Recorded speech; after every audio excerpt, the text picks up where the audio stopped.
So it was spring, summer, June 16th of 2010.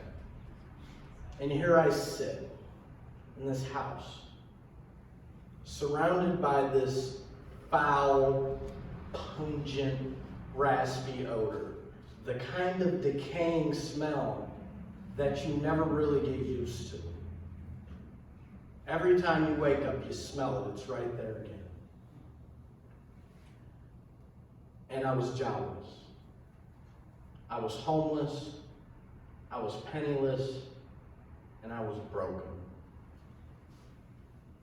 How does somebody end up in a house like that? So I'm going to take you back a little over a month. I'm being released yet again for the I don't know how many times from the county jail. This time, released on felony probation. And to get out, and for a moment, I thought maybe this would be the time I get my life together. 3 hours later, I'm in a bootleg. What's a bootleg, you ask?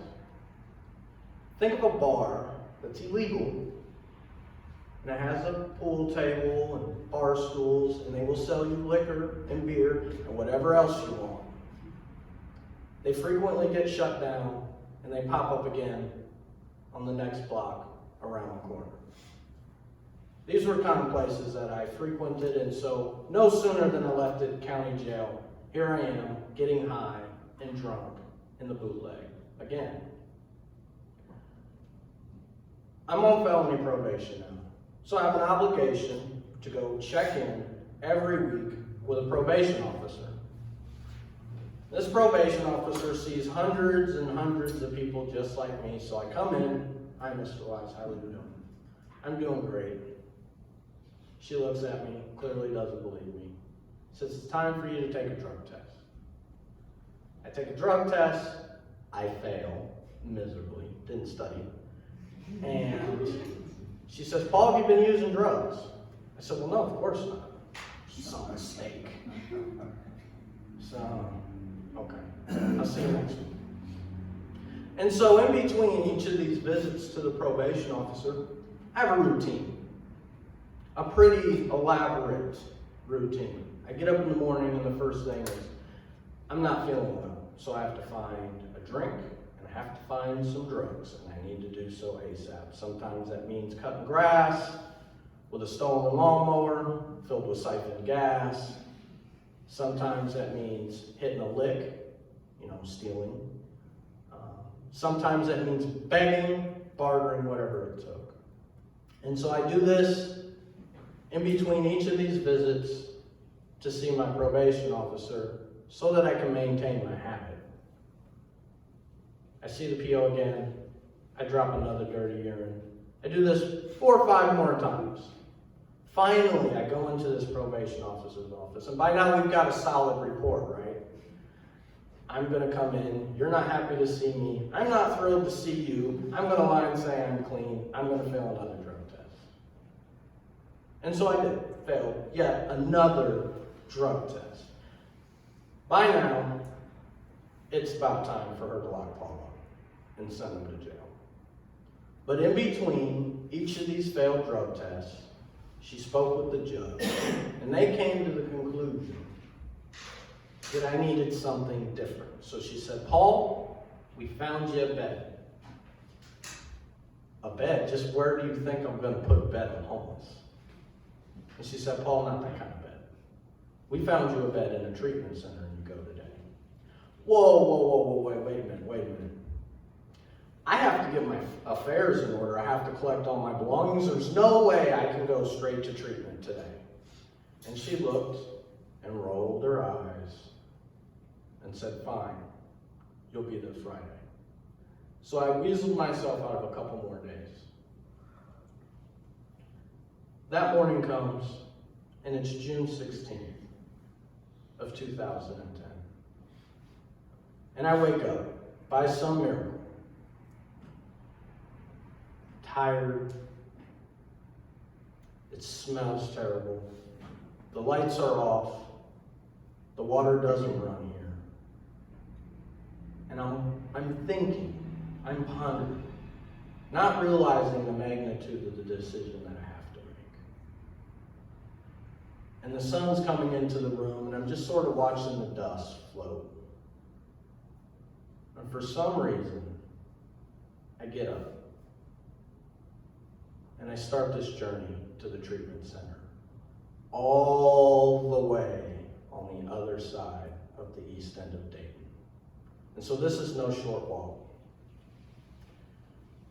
Over the course of the night before I woke up to make this journey to the treatment center, I had set an alarm clock.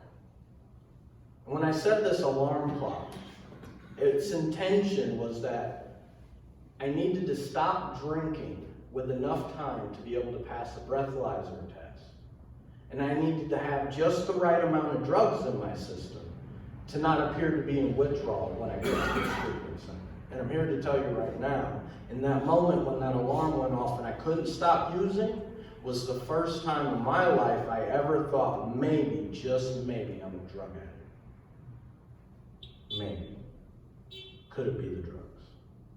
And so, that morning I started this journey to the treatment center. And as I walk, I am exhausted. Mentally, emotionally exhausted. And not from the copious amounts of drugs and alcohol I consumed the night before. From not knowing where this journey was going to take me. Not knowing if I was prepared for what was coming. Not knowing if it was what I even wanted. But for some reason, my feet were still moving in this direction that I really didn't understand because it was far different than anything I'd ever done before. I get to this treatment center. Now, by the time I get here, I'm not looking great. I don't know this other than by the look on the nurse's face when she says, "Ooh." And she hands me the clipboard. She said, "Fill this out. When you're done, we're going to strip all the clothes off of you, throw them in the dryer to burn up all the bugs." And I'm starting to feel real sick, you guys. I'm starting to sweat. I can't hold my hand still to save my life. And so they begin the booking process, right? Now, treatment centers back then had two rules. One, day one, you start programming. That's how they get paid, right? You get in the treatment center, first day you're in there, they're getting paid to have you there because you're in programming. So day one, you're in groups and you're going through it. Also, you can't be in detox. It's a liability issue. They have a different place for that. I can't admit to anybody that I'm using drugs, clearly, therefore, detox was not brought to the table because I wasn't using. When you know that as rude as they might have seemed, they knew. They knew that if they turned me away that day, then I might not live to see the next. So they let me come on in. Wouldn't you know, they didn't even breathalyze test me. And when they gave me my bunk and told me to settle in, they didn't make me leave my room for 2 days while I detoxed. Cold turkey. That was 9 years, 5 months, 3 weeks, and a day ago. And I haven't used since.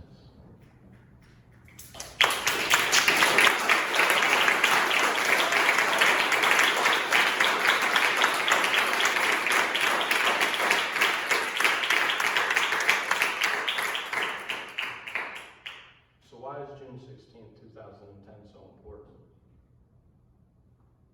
Because I haven't used since everything changed. Not only did I get educated, I'm a college graduate. Not only did I become employable, today I stand before you, a brand new business owner. Not only did I find freedom from the things that drove my addiction, from the anger, the fear, and the resentment, I found love, peace, joy, and an excitement for life.